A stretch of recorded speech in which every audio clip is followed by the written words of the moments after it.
Hello friends. तो आज हम सामान्य टॉपिक कवर करेंगे। इसका हमें ये वाला श्लोक, जो पहला श्लोक है चरक सूत्र स्थान का, वो हमें याद करना है। सर्वदा सर्वभावनाम सामान्यम वृद्धि कारणम। इसका सिंपल मीनिंग है कि जिस भी चीज़ की हमारे बॉडी में कमी हो रही है, हमें उसके सामान्य गुण वाले द्रव्यों का सेवन करना चाहिए या सामान्य कर्म करना चाहिए जिससे उसकी वृद्धि हो। फिर उसके बाद नीचे स्पेसिफिकली ये फ्रेज जो नीचे गिवन है, सत्ताम अनुभवन्ति भाव, इसमें ये द्रव्य गुण और कर्म, ये तीन इन्होंने टर्मोलॉजीज कंसिडर की हैं और हम बोल रहे हैं कि द्रव्य गुण कर्म की जब तक स्थिति रहती है तब तक इन तीनों की वृद्धि सामान्य से होती है। फिर उसके बाद ये एग्जाम्पल लेंगे। इन्होंने धातुओं का एग्जाम्पल लिया है कि धातु विशेष, मतलब किसी भी धातु विशेष की कमी हो गई तो उसके सामान्य द्रव्य गुण कर्म का प्रयोग कर उसकी वृद्धि की जाती है। फिर उसके बाद यहाँ बोल रहे हैं कि सामान्य अनेक पदार्थों में एकत्व बुद्धि को उत्पन्न करने वाला होता है। अब इसमें इस लाइन का मतलब ये है कि मतलब एक ही गुण वाले काफ़ी सारे द्रव्य होंगे। अभी किसी को मतलब वो द्रव्य सूट नहीं कर रहा है तो हम सब्स्टिट्यूट कर सकते हैं, उसको उसी गुण वाला कोई और द्रव्य देंगे जिससे उसको एलर्जी ना हो या मतलब लेने में कंफर्टेबल हो वो। फिर उसके बाद नीचे दिया हुआ है कि सामान्य के न्याय के मतानुसार जो नित्य हो, एक हो और अनेक में सामान्य से रहे, वह सामान्य है। कि ना नित्य हो, यहाँ पे नित्य जाति की बात कर रहे हैं कि जैसे हम मनुष्य हैं, हर किसी की वर्किंग एफिशिएंसी डिफरेंट है, मॉर्फोलॉजिकली भी डिफरेंट है, मतलब कोई भी किसी की तरह सिमिलर नहीं है, लेकिन हमारे में कॉमन क्या है? जाति, मनुष्यत्व जाति। वृक्ष कितनी सारी उनकी स्पीसीज़ हैं, जेनेरा हैं, लेकिन हम उनको वृक्षत्व जाति से कोलैबोरेट कर सकते हैं, ठीक है। फिर उसके बाद जैसे घटत्व हैं, घटत्व जाति हो गई। ऐसे ही हर चीज़, हर द्रव्य की जाति को हम कंसीडर कर सकते हैं। फिर ये इसमें नीचे यही सब कुछ एक्सप्लेन कर रहे हैं इस पैराग्राफ में। फिर उसके बाद सामान्य के भेद, और इन्होंने जो ऊपर ये गिवन है ना कि एक और अनेक में सामान्य से रहे, इसका यही मतलब है जो भी मैंने आपको एक्सप्लेन किया था कि एक कोई भी गुण है वो काफ़ी सारे द्रव्यों में उपस्थित हो, तो ना इसमें लिखा ना एक और अनेक में सामान्य से समवाय से रहे। समवाय मतलब अनब्रेकेबल रिलेशनशिप, ठीक है। तो वो इसका मोटो यही है कि हमारे पास ना मतलब सब्स्टिट्यूशन के बहुत सारे ऑप्शन होने चाहिए कि ये चीज़ अगर इस मतलब पेशेंट को ये चीज़ नहीं दी जाए, दे सकते हम, उसको ये सूट नहीं करेगी, कम डोज देनी है, ये वाली ज़्यादा उसके लिए हैवी डोज हो सकती है अगर ये वाली औषधि दी जाएगी, हमें कोई और द्रव्य का उपयोग करना है जिसमें सेम गुण हो। इसलिए ये मतलब ये जो लाइन है ना, ये उससे कोरिलेट करो आप, क्योंकि आयुर्वेद के प्रयोजन क्या है कि जो स्वस्थ है उसको स्वस्थ रखना और जो बीमार है उसको ठीक करना, है ना। फिर उसके बाद और ना आप ये वाले जो इसका प्रयोजन है आपको याद होना चाहिए। सर्वदा सर्वभावनम सामान्य वृद्धि कार, सॉरी वो क्या कहते हैं, ये वाला श्लोक तो आपको याद करना ही है। साथ में जो प्रयोजन है उसमें यह है कि स्वस्थ से स्वास्थ्य रक्षणम आतुर से प्रशमनम, ठीक है। ये वाला भी आपको श्लोक याद होना चाहिए। फिर सामान्य के भेद, इसमें उन्होंने पर अपर भेद से सामान्य के निम्न 3 भेद होते हैं। तो इसमें पर सामान्य क्या है कि सब एग्जाम्पल कंसीडर करते हैं कि ना, जैसे आयुष में हम आयुर्वेद जितने भी कॉलेज हैं हमने 10 मान लिए तो वो पर सामान्य हो गए। फिर उसके बाद उसमें से हम स्पेसिफिक एक ही कॉलेज को कंसीडर करें तो वो पर अपर सामान्य हो गया। फिर उसमें भी हम BMS फर्स्ट ईयर स्टूडेंट्स को कंसीडर करें तो वो अपर सामान्य हो गया। अभी इसमें एग्जाम्पल क्या किया है इन्होंने, पहले तो पदार्थ जाति को कंसीडर किया। पदार्थ 6 पदार्थ होते हैं, द्रव्य गुण कर्म सामान्य विशेष समवाय। अब उसके बाद भी उन्होंने ना द्रव्य की जाति को स्पेसिफिक ले लिया, द्रव्यत्व जाति, जो कि पर अपर सामान्य में आएगा। फिर उस द्रव्य में भी इन्होंने द्रव्यत्व जाति में भी इन्होंने एक स्पेसिफिक द्रव्य की जाति को ले लिया, मतलब घड़े की जाति हो वो घटत्व जाति होगी तो वो अपर सामान्य होगी। मतलब ब्रॉड लेवल से उन्होंने शुरू किया था पर सामान्य पे, और इतने ज़्यादा स्पेसिफिक होते आए और अपर सामान्य तक आ गए, बहुत ज़्यादा स्पेसिफिक हो गए।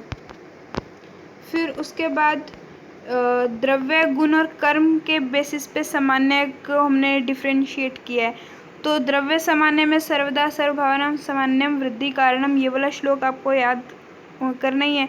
इसका सिंपल मीनिंग यही है कि जिस भी चीज़ की कमी हो रही है उसी चीज़ का सेवन, डायरेक्ट सेवन करोगे तो जल्दी वृद्धि होगी।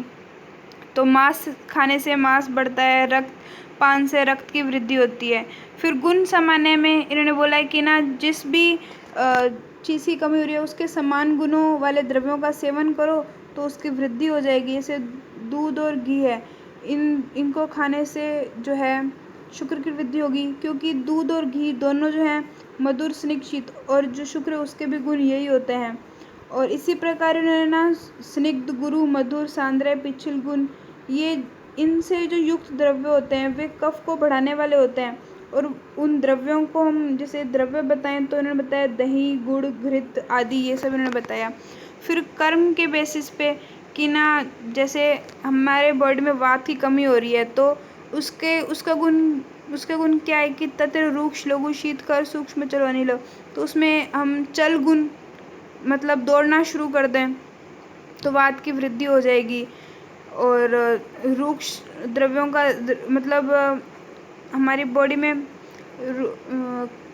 वात की वृद्धि हो जाएगी उससे। या अगर हमें कफ की वृद्धि करनी है तो हम बैठे रहें, खाएं बैठे रहें, कोई वर्कआउट ना करें तो ऑफ कोर्स कफ की वृद्धि हो जाएगी। फिर उसके बाद हम बात करते हैं यहाँ पे, पहले तो ना इन्होंने यहाँ पे ये जो अत्यंत, मध्य, एक देश, सामान्य, भेद से, ये सब जो है ना ये पीछे से एक्सप्लेन कर चुके हैं। अभी ना ये फिर भी ये मतलब श्लोक देखो, सर्वदा सर्वभावना सामान्यम वृद्धि कारणम, ये पहले एक्सप्लेन कर चुकी हूँ। और यहाँ पे सामान्यम एकत्व करणम, इसमें भी पीछे मैंने वो भी एकत्व जाति वाला जो मैंने आपको एक्सप्लेन किया था। तुल्यार्थी सामान्यम, कि सामान्य में तुलना की जाती है कि ये गुरु पदार्थ वाला है कि लघु पदार्थ वाला है, इसको हमें जो भी मतलब जिस भी गुण, जौन सा गुण हमें चाहिए उस गुण वाले द्रव्य का सेवन करें। फिर उसके बाद ना उभयवृत्ति सामान्य, इसमें इन्होंने ये वही ऊपर जो पहले बताया कि मांस से मांस की वृद्धि हो, मतलब बिल्कुल सिमिलर चीज़ खाएंगे तो उससे उसका वो पोष्य और पोषक दोनों होगा उसका। फिर एक वृत्ति सामान्य में इन्होंने ना यहाँ पे एक एग्जाम्पल गिवन मतलब दिया है कि ना जैसे कि घृत और अग्नि है, इन दोनों के गुण अलग अलग हैं लेकिन फिर भी ना ये एक कॉम्प्लीमेंट करते हैं एक दूसरे को। कि ना अगर मैंने अग्नि में घी डाला तो अग्नि बुझेगी नहीं बल्कि और ज़्यादा मतलब लंबी लपटें जाएंगी उसकी, क्योंकि घृत का गुण क्या है कि वो शीत होता है, स्निग्ध होता है, और जो अग्नि है वो इसके उल्टी होएगी, रूक्ष होएगी और उष्ण होएगी, उसमें उष्णता पाई जाएगी। इनके जो गुण और कर्म है वो ऑपोजिट है, पर फिर भी ये एक दूसरे को कॉम्प्लीमेंट कर रहे हैं। तो इसलिए ना आगे चल के ये बात भी आएगी कि उपरोक्त उदाहरण से ये बात बोली जा रही है कि सामान्य वृद्धि कारणम, ये वाला जो है ना इसको निरर्थ कर दिया है कि ऐसा नहीं है कि सामान्य चीज़ होगी वही उसकी वृद्धि करेगी, क्योंकि एक्सेप्शन हमने खुद ने देख लिया कि जैसे घी और अग्नि है, ये दोनों एक दूसरे के ऑपोजिट हैं गुण और कर्म में, फिर भी ये वृद्धि कर रहे हैं। तो इसलिए आगे चल के हम यही कंसीडर करेंगे कि जो सिमिलर चीज़ें हैं, सिमिलर गुण कर्म वाले, वो तो उसकी वृद्धि करेंगे ही करेंगे, लेकिन ऐसा ज़रूर मतलब ऐसा हार्ड एंड फास्ट रूल नहीं है कि अगर ऑपोजिट गुण और कर्म होंगे तो वहाँ पे वो उसकी कमी ही करेंगे, उसकी वृद्धि नहीं करेंगे। फिर उसके बाद उन्होंने नीचे एक और एग्जाम्पल दिया है कि जो भी अम्ल रस वाले द्रव्य होते हैं वो उष्ण वीर्य के होते हैं, लेकिन यहाँ पे आंवला की उन्होंने बात की कि आंवला है वो शीत वीर्य वाला होता है और ना पित्त शामक होता है।